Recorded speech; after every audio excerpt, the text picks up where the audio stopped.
What is something so bizarre and unusual that's happened to you that you do not share it with many people? I used to live alone in a small 600 square foot apartment, and one night before bed, I was sitting on the couch, texting and playing around on my phone. It was getting late, so I got up, went to the bathroom, brushed my teeth and washed my face, then went into the bedroom, put on pajamas and got into bed. I realized I didn't have my phone, so I checked both the living room and the bathroom. Couldn't find it. I then spent over an hour searching for it and I still couldn't find it. Finally, I used my computer's Gmail account to call my number and then track down the ringing, only to find my phone wrapped in a plastic grocery bag under a pile of shoes in my closet. To this day, I have no idea how it got there. It creeps me out and I don't even like to think about it. Growing up with both working parents, my big sis and I stayed alone in the house most afternoons after school.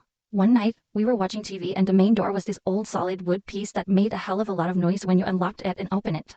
So it was one of those moments when the TV went silent for some reason, and my sis and I both heard clearly how the lock went off and the door slowly opened. We go, "Mom or Dad is here," and hear the door closing, and since my parents got mad if they got home and caught us in their room watching TV, we turn it off but hear nothing else. Big sis goes, "Mom? Dad?" and no response. We looked at the window and didn't see my parents' cars and starts freaking out because obviously someone is in the house. Then the light of the stairs turned on and my sis runs to close the door of my parents' room, picks up the phone and calls an uncle who lives down the street. We hear nothing again. My uncle and cousin get to the house in less than 5 minutes. We see them through the window. They get in, and as my uncle searches the house, my cousin goes to find my sis and I. There's nobody else in the house. He had already called my parents and they got home 10 minutes after. My sis and I heard it clearly and saw the light. We know what we saw and what we heard.